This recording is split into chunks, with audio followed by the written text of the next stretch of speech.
우리가 이 말씀을 통해서 생각해 볼 수 있는 것이 왜 하나님께서 마땅히 찬양과 영광과 존귀를 받으실 만하신 그런 분인가. 지난주에 이런 말씀을 드렸죠. 우리가 하나님을 찬양하고 감사한다고 할 때 우리가 뭔가 하나님께 받은 것이 있기 때문에 그렇더라라고 하는 거죠. 그래서 우리가 하나님과의 어떤 관계를 하나님이 나에게 주시고 나는 받고 또 하나님께서 나에게는 은혜를 베푸셔서 내 삶이 하나님의 은혜 안에서 평강하고 기쁨을 누리는 이런 관계로 우리가 대부분 가져가고 있습니다. 그게 틀렸다는 건 아니고 하나님께서 우리 가운데 그런 은혜와 그런 사랑과 그런 복을 주시기를 원하시기 때문에 그것이 너무나 당연한데, 근데 우리가 이제 그런 신앙생활에 익숙하다 보면 하나님에 대한 그 존재, 하나님에 대한 그 본질보다도 우리가 하나님으로부터 얻을 수 있는 부수적인 것이죠. 이런 것들이 우리에게 훨씬 더 중요하게 다가오고, 그러다 보니까 우리가 하나님께서 우리에게 뭔가를 주시지 않으시고 하나님께서 우리에게 뭔가를 베풀지 아니하시면, 반대로 이야기해서 우리에게 환난과 고난을 주시면 우리가 하나님을 감사하기는커녕 우리가 하나님을 원망하고 불평하고 떠나가기도 하더라라는 거예요.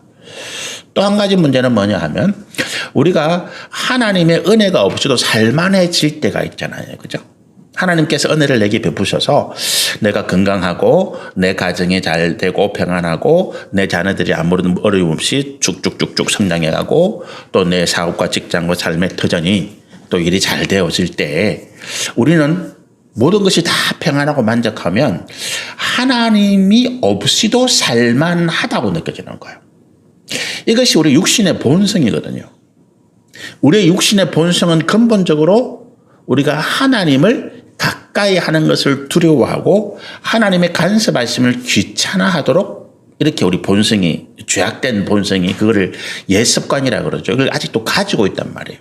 그래서 우리가 하나님을 가까이 하는 것은 정말로 힘을 써서 우리 신명기의 말씀처럼 우리의 마음과 뜻과 정성과 심지어는 생명까지도 다 해서 우리가 하나님 앞에 나가려고 하지 아니하면 우리가 믿음을 유지하는 것이 굉장히 어렵더라.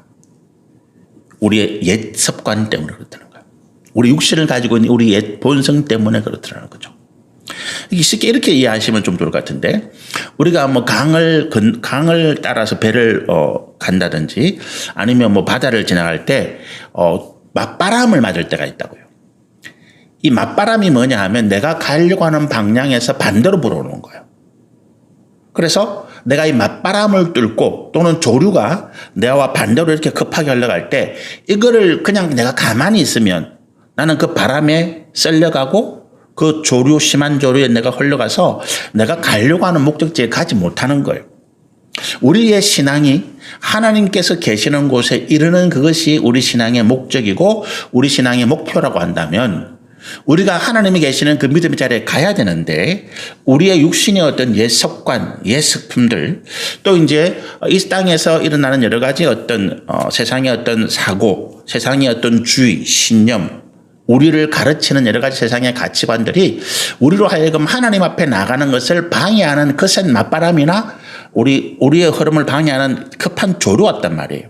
그래서 우리가 이 조류, 우리를 방해하는, 우리를 하나님께 가까이 가지 못하도록 하는, 이르지 못하도록 하는 이제 이 세상의 흐름, 조류, 맞바람을 뚫고 나가야 되는 이것이 우리의 신앙생활이라는 거죠. 그러기 위해서는 우리가 힘을 다해서 노를 젓고 우리가 타고 있는 이 배를 우리가 가고자 하는 목적지 가야 된다는 거예요. 그래서 우리 신앙생활 어떻게 보면 투쟁이에요. 싸움입니다. 우리 신앙생활이 우리 삶이 평안하다? 나는 지금 믿음으로 볼 때 진보하고 있다. 진보가 아니라 후퇴하고 있다는 거예요. 가만히 있으니까 좋은 것 같은데 세상의 흐름과 물결, 하나님을 거슬리는 이 흐름과 물결 가운데 내가 가만히 있는 것은 그냥 내가 하나님부터 점점 멀어지는 것과 똑같다는 거죠. 그래서 우리의 신앙은 투쟁입니다. 싸움입니다. 그래서 이것을 우리가 영적인 전쟁 이렇게 표현한다는 거예요. 이 땅에서 전쟁은 칼, 창, 무기를 들고 우리가 피와 혈과 육의 싸움이죠. 근데 영적인 전쟁은 우리로 하여금 하나님 앞에 나가지 못하도록 방해하는 이런 어떤 세상의 조류, 흐름, 세상에서 가르치는 헛된 것들, 이런 것들에 대해서 우리가 맞서 싸워 나가는 싸움. 그래서 우리가 힘과 뜻과 의지와 마음과 생명까지도 다해서 이 싸움에서 싸워 나가서 하나님께서 계시는 그 거룩한 자리, 우리에게 영광과 상급을 주시고자 예배하고 계시는 그 하나님 나라에 갈 수 있다는 거죠. 이게 영적인 싸움입니다. 우리가 흔히 영적인 싸움 그러면 많은 목사님들이 뭐 귀신과 싸우고 무슨 뭐 이런, 근데 그것도 영적인 싸움일 수 있는데 우리가 그것을 영적인 싸움이라고 생각하게 되면 우리가 실제 신앙생활에서 하나님께서 원하시는 믿음의 거룩한 자리까지 가지를 못하는 거예요. 이게 위험성이죠. 그래서 사탄은 자꾸 우리에게 뭐 신비한 것을 보라 그러고 우리에게 뭔가 귀신 뭐 이런 것들을 자꾸만 강조해요. 그런데 우리는 거기에 관심을 둘 이유가 전혀 없다는 거예요. 그것들도 우리를 방해합니다.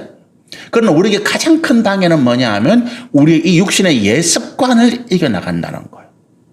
그래서 우리가 귀찮아지고 때로는 좀 편해지고 싶고 때로는 좀 뭔가 좋아지고 싶은 이런, 내가 이제 좀 신앙생활, 기도하는 거 귀찮아, 말씀 읽는 거 귀찮아, 내가 꼭 뭐 계속 예배드리고 해야 돼? 이런 생각을 억누르고, 아니야, 그거는 내가 지는 거야. 나로 하여금 하나님의 거룩한 그 임재 앞에 나가도록 방해하는 이런 사단의 영적인 도전이냐, 그걸 깨닫고 내가 믿음으로 더 나아가는, 이것이 영적인 싸움이고 그렇게 나가는 영적인 승리라고 하는 거예요. 제가 뭐 올해 들어서부터 양복을 이제 넥타이를 안 맸어요. 그러다가 오늘은 이제 아예 와이셔츠도 안 입었죠. 제 아내가 오늘 제가 이런 거 보는 거 화를 내더라고요. 뭐 목사가 예배 드리는데 복장이 이러냐고. 근데 제가 이렇게 하는 이유가 한 가지 있습니다. 제 스스로 어떤 그런 틀에서 좀 깨보고 싶은 거예요. 가운을 입어야 된다. 제가 가운을 거의 안 입었죠. 장례식 때는 한 번씩 입고 요즘은 장례식 때도 거의 제가 안 입어요. 가운을 안 입습니다. 이것이 어떻게 보면 저와 여러분을 거리를 두게 만드는 거죠. 나는 거룩한 존재야. 목회자라고 하는, 목회 가운을 입고 이걸 우리가 보통 뭐라 그럽니까? 이걸 뭐 저는 강단이라고 부르는데 이걸 제단이라고 부르잖아요. 이 제단에는 보통 사람들이 제단이라고 부르는데 이 제단에는 제사장 외에는 못 올라와요. 올라올 수가 없어요. 올라오는 즉시 하나님의 진노를 받아서 죽기 때문에 그렇습니다. 그러면 이게 뭐예요? 여러분과 나오니 벽이 차 있는 거죠. 이거는 구약시대입니다. 구약시대예요.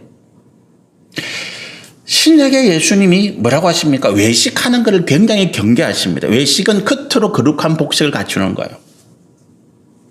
예수님을 우리 한번 생각해 보면, 상상해 보면 예수님이 이 땅에 왕이시고 제사장이고 선지자로 오셨어요. 그런데 예수님은 그 복장이 어땠을까요? 누가 예수님의 복장을 보고 저분이 예수님이야, 그렇게 생각할 만한 복장, 특별한 어떤 뭐 화려하고 거룩하고 깨끗한 이런 옷이었을까요? 아닙니다. 예수님이 입으신 옷은 제가 생각할 때 예수님은 가난한 목수 집안의 아들이니까 화려하지도 또 뭐 좋은 옷감도 아니고 그냥 그 당시 서민들이, 가난한 계층의 사람들이 입고 있던 평범한 그런 옷 하나 입고 계시는 모습이죠.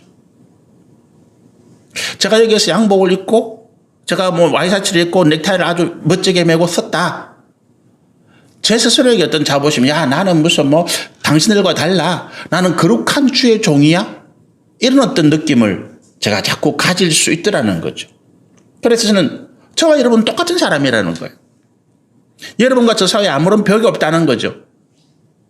여기는 거룩한 제단이 아니고 이곳은 구약시대 성전이 아니고 하나님께서 우리 모두를 구원하셔서 자유와 평등과 화평과 평강을 주시는 하나님의 거룩한 공동체라는 거예요. 여기서는 높고 낮음에 차별이 없고 뭐만 있습니까?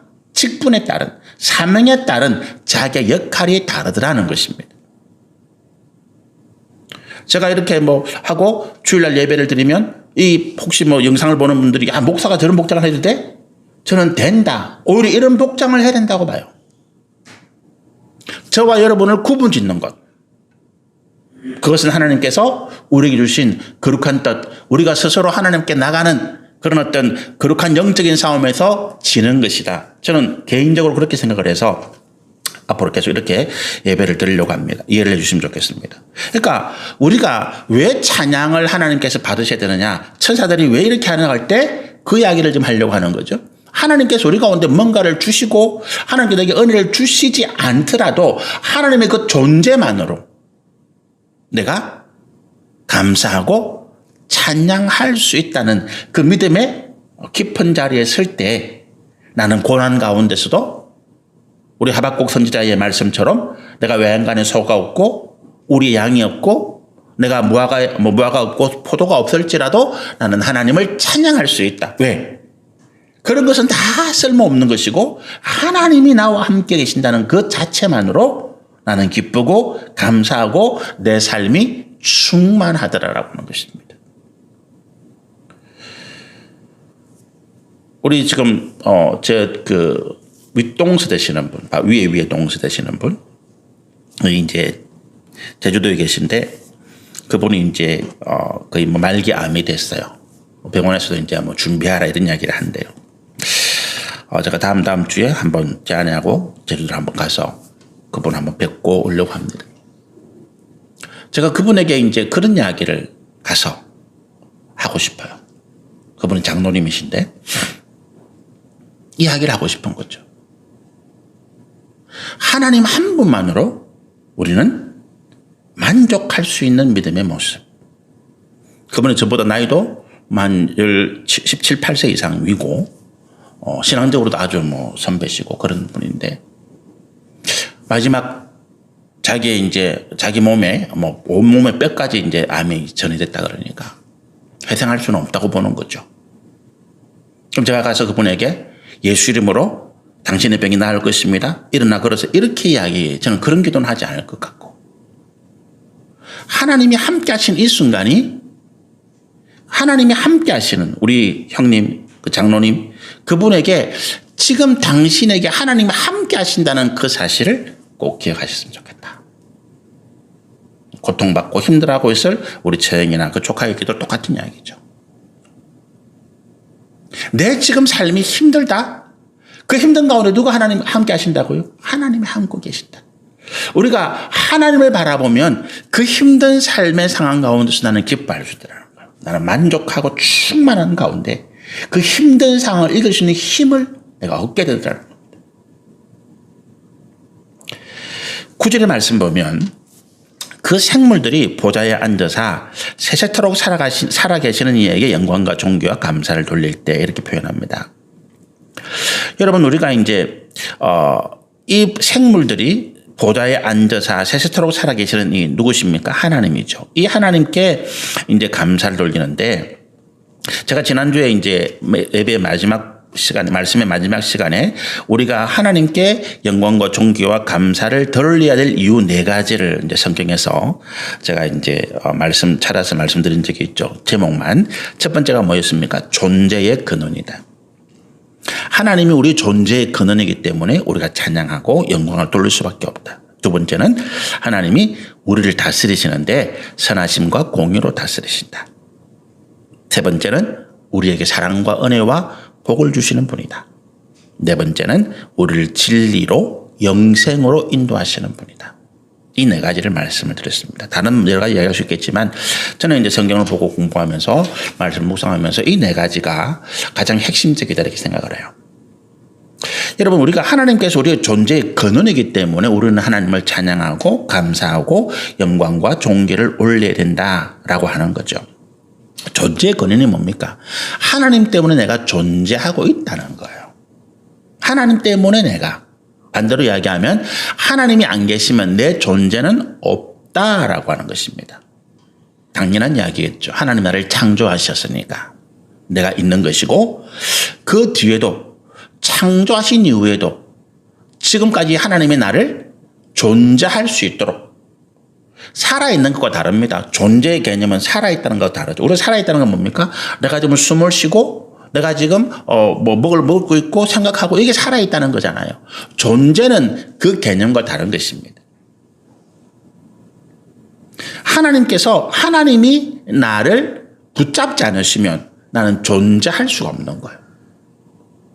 그러니까 하나님을 내가 의존할 수밖에 없는 것입니다. 내 존재, 내가 이 존재하고 있는 이 자체를 내가 유지하려면 하나님이 없으면 안 된다라고 하는 거예요. 그러면 존재하는 것과 존재하지 않는 것의 차이가 뭐냐라고 하는 거죠. 이게 좀 철학적일 수 있는데 한마디로 이야기하면 그렇습니다.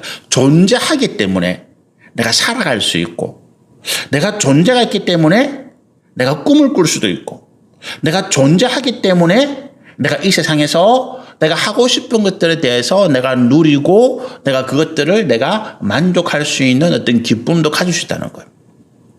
욥기에 보면 욥이 자기가 지금 당하는 고통이 얼마나 힘들고 어려웠는지 하나님 앞에 차라리 저를 세상에 태어나지 않게 하시지 그랬습니까? 이렇게 원망해요. 자기가 이 땅에 태어나던 그날을 저주하더라고요. 욥기에 보면 너무 힘드니까, 그 존재 자체가 고통이니까 이런 식으로 내가 존재할 바에야 나는 죽는 게 좋겠다. 지옥에서 하나님으로부터 형벌을 받은 죄인들이 아마 그런 이야기를 할 거예요. 내 존재를 하나님께서 차라리 없애주시지, 왜? 영원토록 그 존재가 고통을 받아야 되니까. 그런 이야기죠. 그래서 존재는 살아있는 것과 다른 것입니다. 죽은 그 영들이 하나님 앞에서 심판받은 그 영들이 지옥에서 영원토록 존재하고 있다는 거예요. 차라리 없어지면 내 의식도, 우리가 죽는다고 해서 성경은 죽음이 의식이 단절이 아니잖아요. 죽은 다음에도 우리가 살아있을 때 똑같은 의식, 생각을 가지고 우리가 계속해서 삶을 연장해 가는 것이 죽음 이후의 삶이거든요. 성경 그렇게 이야기하잖아요. 우리가 생각할 때 죽음은 끝이야 라고 이야기하지만 그 죽음은 존재의 소멸을 의미하지 않는다는 거예요. 여전히 죽은 이후에도 우리의 의식은 남아있고, 우리의 생각은 남아있고, 우리의 고통, 감정, 기쁨 이런 것들이 남아있더라는 거예요. 여전히 우리는 살아가더라는 것입니다. 죽음 이후의 삶이죠. 그 죽음 이후의 삶이 천국이냐 지옥이냐의 차이인 거예요. 우리 예수를 믿어야 되는 이유, 우리 하나님을 믿어야 되는 이유가 이거예요. 우리의 존재가 기쁨이냐, 감사냐, 찬양이냐, 내 안에 충만한 하나님의 은혜로 내가 계속해서 기쁨과 희락과 화평을 누리는 삶이냐, 죽은 이후에도. 이것이 우리가 예수님을 믿어야 되는 이유라는 거죠. 그런데 우리가 하나님께서 내 존재의 근원이신데 내가 존재의 근원을 떠나는 것이 뭐예요? 죽음이잖아요. 욥이 원했던 것은 고통이 끝나는 것이 아니라 차라리 자기의 존재가 없어지는 것. 그런데 존재의 근원을 떠나는, 우리가 하나님을 떠나는 그 순간이 죽음이고, 우리가 이걸 가지고 조금 우리의 죄를 다르게 설명해 보면, 우리가 죄가 뭐라고요? 하나님을 떠난다는 거예요. 존재의 근원을 우리를 잊게 하시는 그 하나님을 떠나는 것이 죄고, 그래서 죄악이 죽음이라는 이야기죠. 우리가 하나님을 떠났기 때문에 죽음이더라. 그러니까 하나님이 계시기 때문에 나는 죽어도, 내 육신의 생명이 끝나도 내 존재는 없어지지 않더라는 거예요. 왜? 내가 하나님 안에 있기 때문에. 그래서 나는 죽음 이후에도 기뻐하고 감사하고 평안과 행복과 모든 하나님 주시는 영광과 상급을 누릴 수 있는 죽음 이후의 영원한 삶을 살 수 있다는 것입니다. 그러니까 우리가 이걸 깨닫는다면 어떻게 하나님을 찬양하지 않을 수가 있겠습니까? 존재의 근원이죠. 이 천사들이 지금 하나님을 찬양하는 그런 거예요. 하나님이 계시기 때문에 이 천사들이 존재하고 있다는 거죠. 두 번째로 우리가 이 천사들이 하나님을 찬양하는 이유, 선하심과 공의의 다스림이라는 거예요. 하나님이 우리의 주라고, 하나님은 우리의 주님이십니다, 하나님 우리의 주십니다라고 표현할 때 이 주는 뭡니까? 주관자라는 개념이 강하죠. 그죠? 주관자입니다. 왕을 주라고 부릅니다. 남편을 주라고 불러요. 선생님을 주라고 부릅니다. 성경에 보면. 근데 이 선생님, 주가 뭡니까? 남편이 뭡니까? 주관한다는 놈입니다. 남편이 그 당시에 아내를 주관했다. 그 가정의 대소사에 있어서 아내의 뜻을 따라서 움직이는 것이 아니라 주관하는 남편의 뜻을 따라서 움직여가는, 이것이 주관. 그죠? 제자가 선생님을 주라고 부를 때 이 주님이라고 하는 뜻 가운데는 스승이 그 제자의 삶을 주관하고 있다. 지금 왕이 우리를 백성들을 주관하고 있다 이 개념이죠. 그리고 줍니다. 그런데 이 다스리는 주관하는 자가 선하냐 또 공의로 다스리냐 이게 사실은 문제예요. 우리가 누구든지 다 지금 뭔가 지배를 받고 있잖아요. 그렇잖아요. 우리가 누군가의 지배를 받고 있습니다. 지금 우리 대한민국을 살고 있는데 나는 자유인이야 라고 이야기하지만 자유인은 우리가 대한민국의 법 테두리에 어떤 지배를 받고 있거든요. 대한민국의 법 테두리를 벗어나는 순간에 어떻습니까? 우리는 우리의 자유를 박탈당하고 우리가 제재를 당할 수밖에 없는 거예요. 감사하게도 우리가 살아가고 있는 이 대한민국의 이 주관하는 이 법이 선한 거죠. 물론 아닌 부분도 있지만 대부분의 경우에 우리가 대한민국의 법 테두리 안에 살아갈 때 그래도 우리가 뭐 불편함이나 우리가 어떤 뭐 꿈을 가지고 소망을 가지고 살아갈 때 어떤 부족함이 없는 그런 것들을 우리가 살아가고 있는 거죠.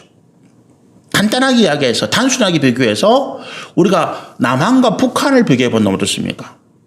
북한에도 북한의 법이 있는 거예요. 지금 북한을 주관하는 다스리는 자가 누굽니까? 김정은이라고 하는 자잖아요. 김정은이가 자기가 통치하기 위한 법을 만들어 놓고 북한의 2천만 넘는 그 주민들을 백성들을 통치하고 있습니다. 그런데 그 법이 어떻다고요? 선하지 못하더라는 거예요. 공의롭지 못하더라는 것입니다. 그 법의 지배 아래 살아가는 사람들의 삶이 비참하고 고통스럽고 힘들더라라고 하는 거죠. 선하시다는 거예요. 그죠? 하나님께서 우리에게 어떤 목적을 가지고 계실 때 그 목적이 선하더라. 동기와 과정과 결과가 선하더라. 선하다는 표현이 뭘까요? 우리에게 있어서 선한 게 뭡니까?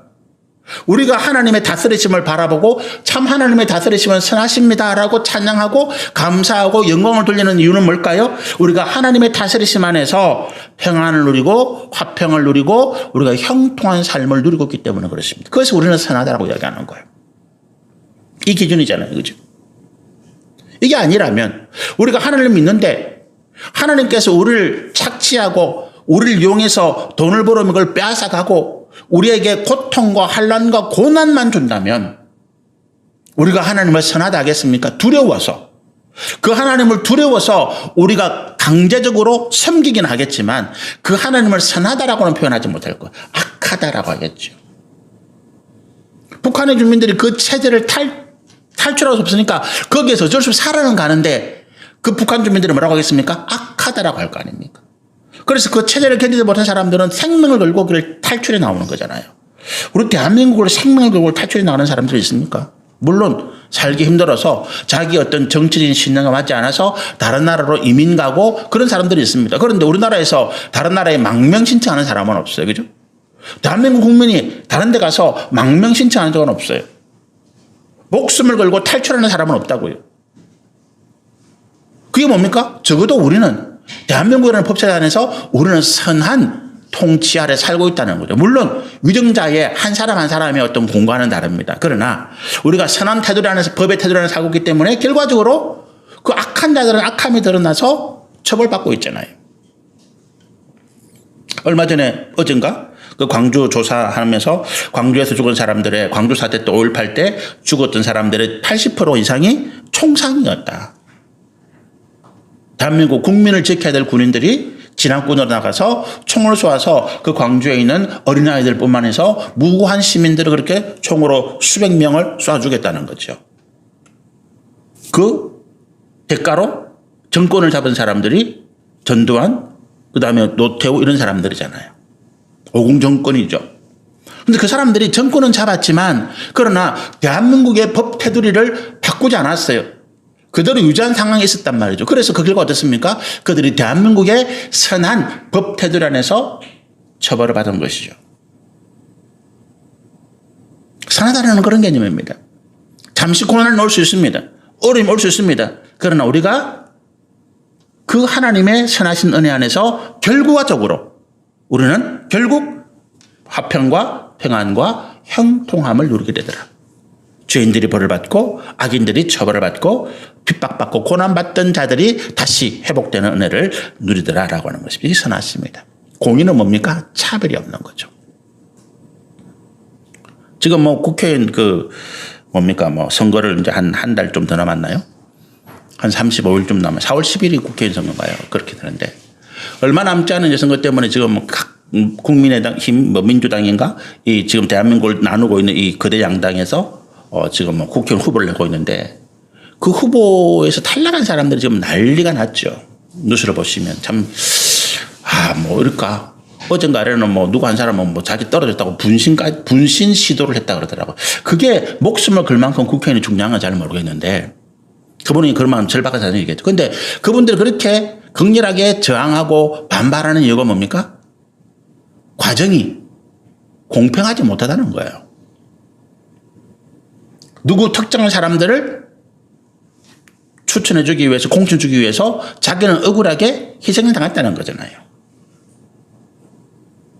공평과 차별이 그만큼 무서운 겁니다. 하나님은 공평하시더라. 우리를 대하실 때 누구를 콕 집어놓고 정재원 목사를 내가 저거 보니까 정재원 목사 나한테 잘 빌고 있어. 그래서 내가 정재원 목사를 잘 되게 하기 위해서 주변에 다른 목사를 내가 썰어버릴게. 이런 분이 아니시더라는 거예요. 요 보니까 어느 권사님, 어느 집사님이 교회 헌금도 많이 하네? 열심히 봉사하네? 헌금 안 하고 봉사하는 사람들은 내가 이게 아니라고 하는 거예요. 차별하심이 없으시더라. 그럼 우리 가운데 이 차이는 뭡니까? 우리 가운데 나타나는 차이는 뭘까요? 저는 성경에서 하시는 말씀을 믿습니다. 믿음의 분량이라고 하는 거예요. 더 나아가서 주신 사명이 다르더라라고 하는 것입니다. 믿음의 분량이 뭐냐 하면 하나님께서 나를 만드실 때 우리 그릇에 비유하시잖아요. 성경에서. 나를 만드실 때 예를 들어서 요만한 종지로 만드셨다는 거예요.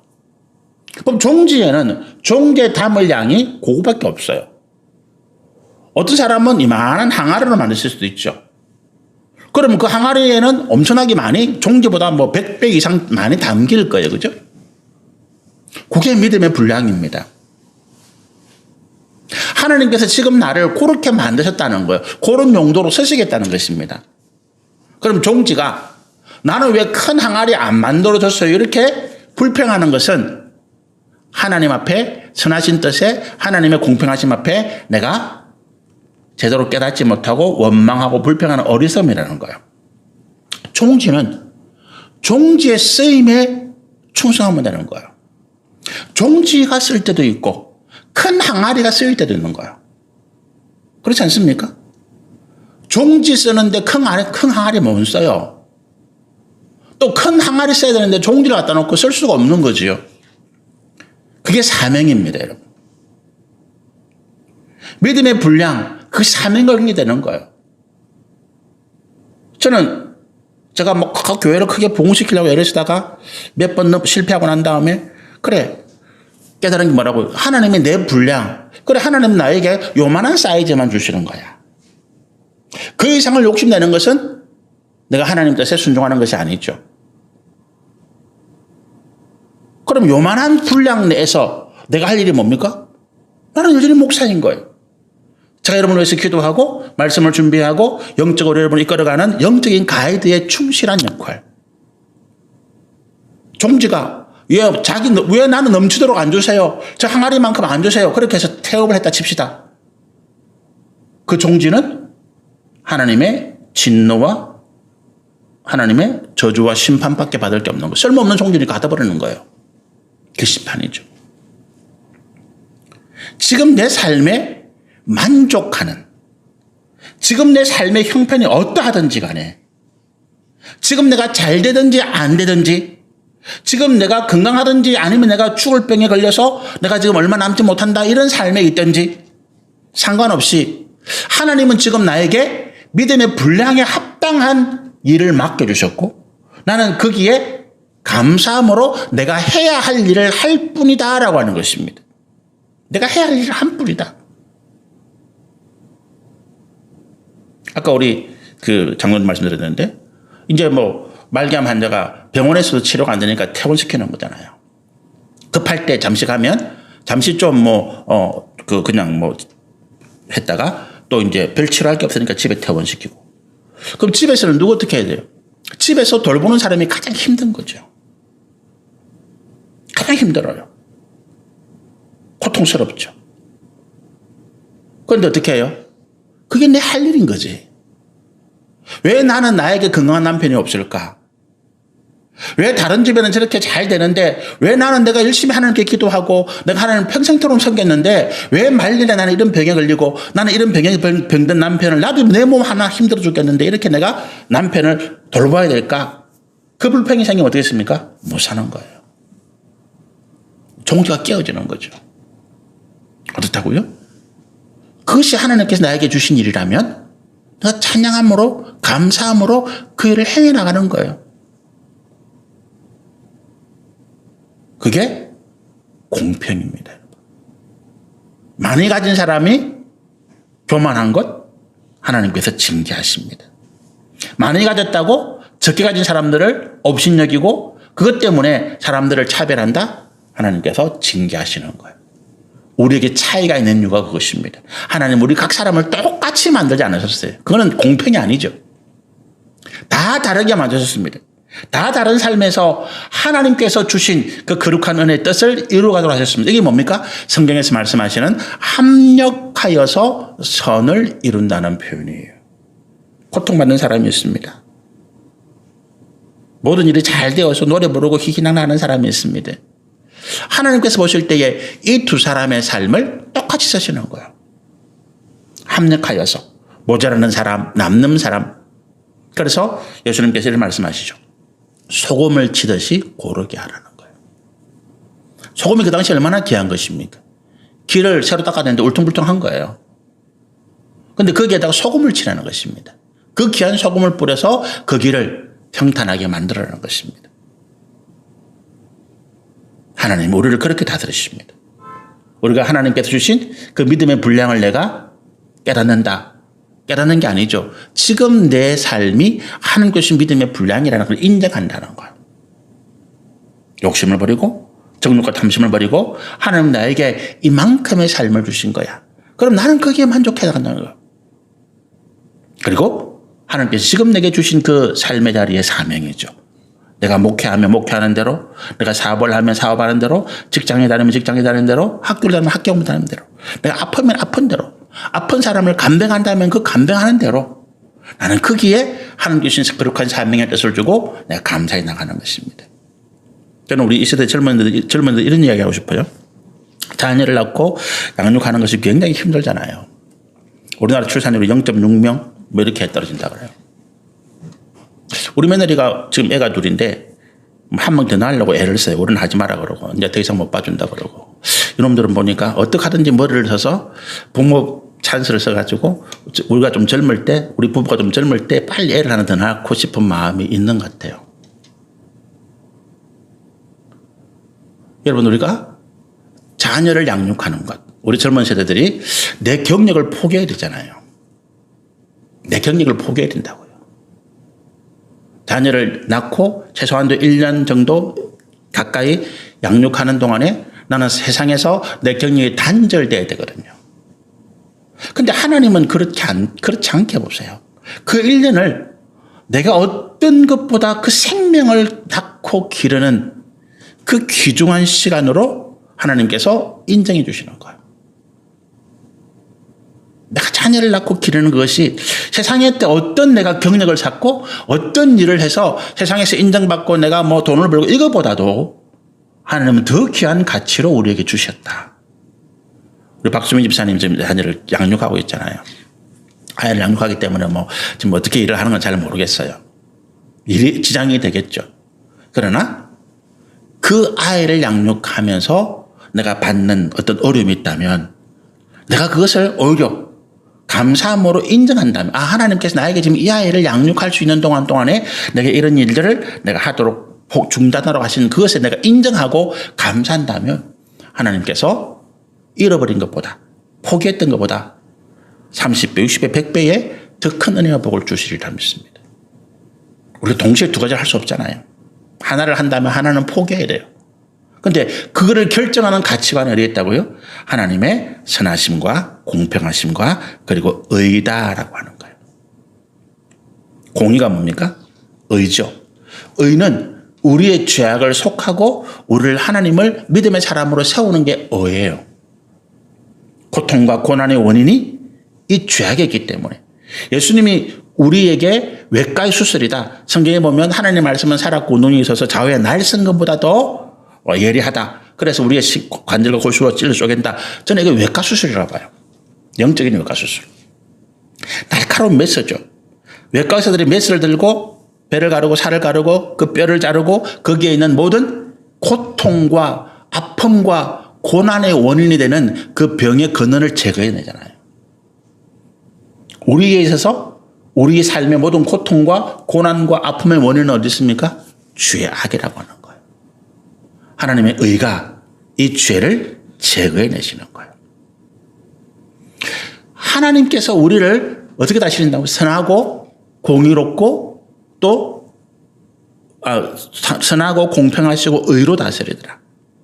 제가 방금 설명드린 이 말씀도 우리가 한번 잘 생각해 보시면 이것만으로도 나는 정말로 하나님이 좋아서 어쩔 줄 모르는, 하나님이 계시기 때문에 내가 이런 은혜, 이런 복을 누리게 되더라라고 하는 것입니다. 세 번째로 우리가 하나님을 찬양해야 될 이유가 사랑과 은혜로 복 주시더라. 하나님은 우리를 대하시는 태도예요. 사랑과 은혜는. 그죠? 제가 이게 좀 감정이 제 얼굴에 솔직하게 드러나요. 그래서 제가 싫은 어떤 걸 나타내면 저도 모르게 인상이 굳어지고 얼굴이 찡그러져요. 저도 모르게 그런 표정을 짓는데 제 앞에 있는 사람들이 그걸 제 얼굴 표정을 보잖아요. 그 긴장하고 뭔가 좀 이런 멈칫하는 모습을 저도 보게 되죠. 그런데 제가 저 사람이 왜 저러지 저는 의문을 가져요.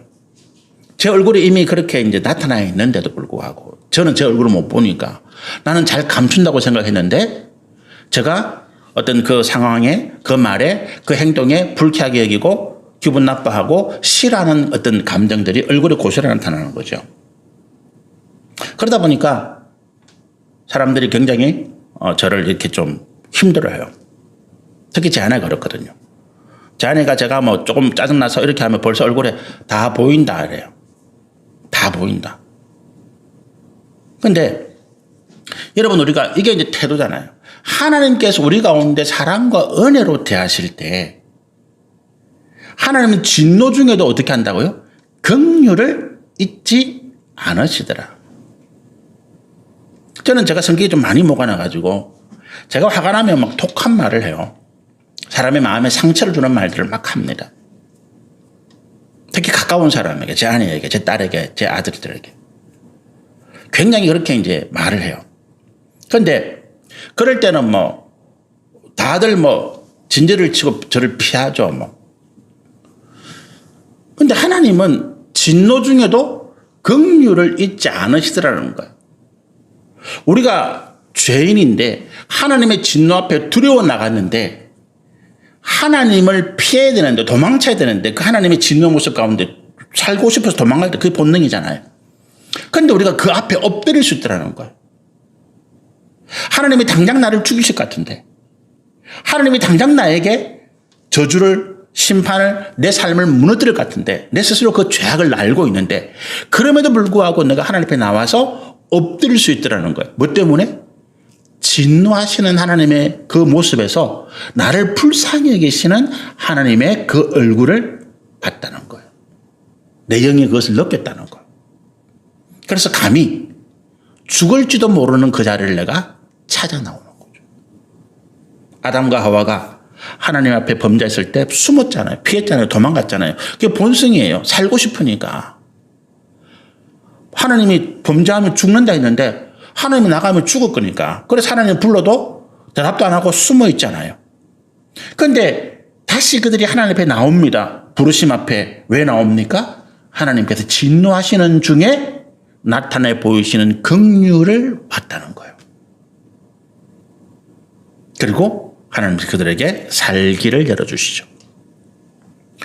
창세기 6장에 보면 노아가 하나님 앞에 은혜를 입었더라 이런 표현을 써요.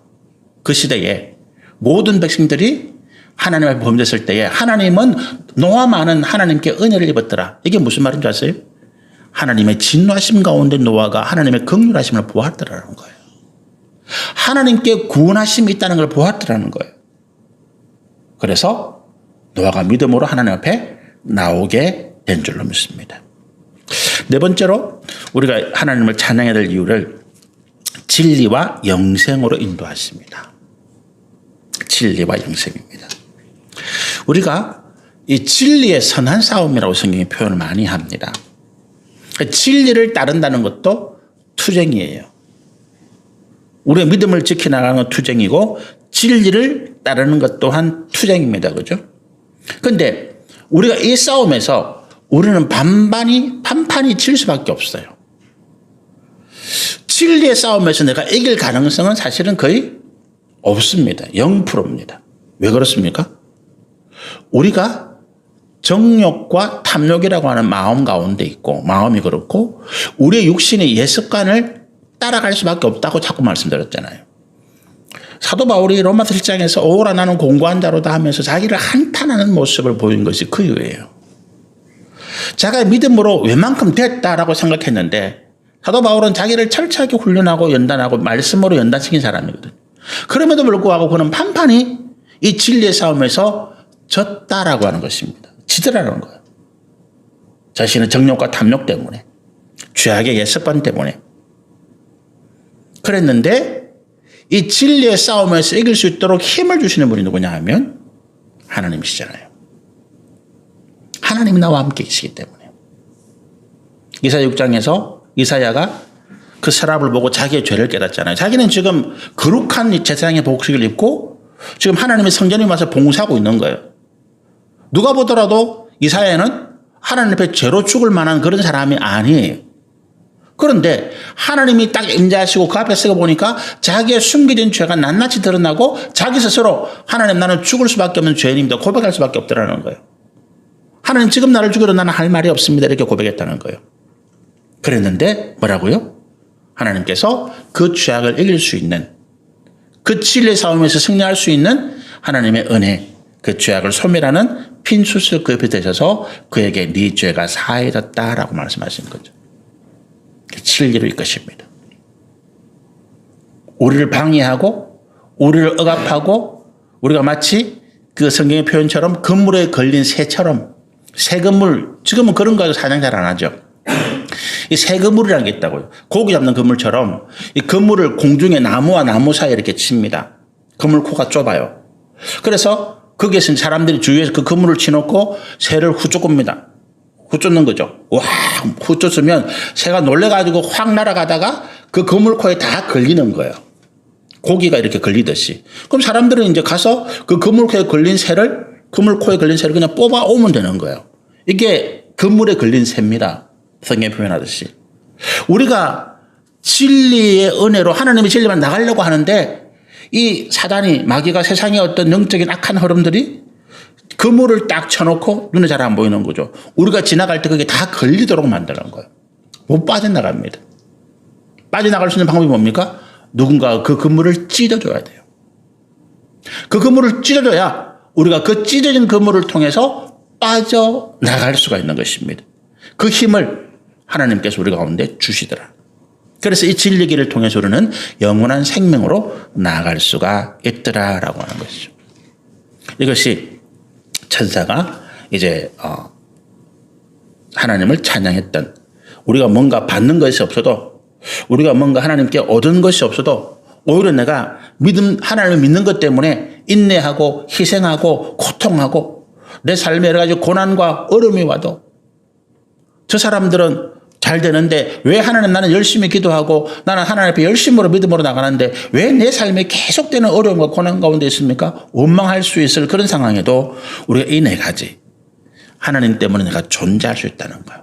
내 생명을 유지하고 내가 죽었어도 하나님 주시는 평안과 화평과 형통함으로 나갈 수 있다는 거죠. 이게 선하심과 공의의 다스림이잖아요. 하나님은 우리 가운데 차별이 없으시고 하나님 우리 가운데 선하신 목적을 가지고 진리 안에서 우리의 삶의 평안과 화평과 형통함을 주시더라. 그리고 우리의 죄악을 속하시고 우리의 모든 고난과 고통의 근원인 죄를 십자가의 대속연으로 제거해 주시더라. 하나님 우리 가운데 사랑과 은혜로 대하시더라. 우리를 진리와 영생으로 인도하시더라. 이 네 가지 천사가 그 확실한 이유를 가지고 하나님을 찬양하고 있더라라고 하는 것입니다. 여기까지 우리 말씀을 전하겠습니다. 남아있는 우리 10절 11절의 말씀은 다음 주에 계속해서 말씀을 전하시면 좋겠습니다. 잠시 한번 기도하겠습니다.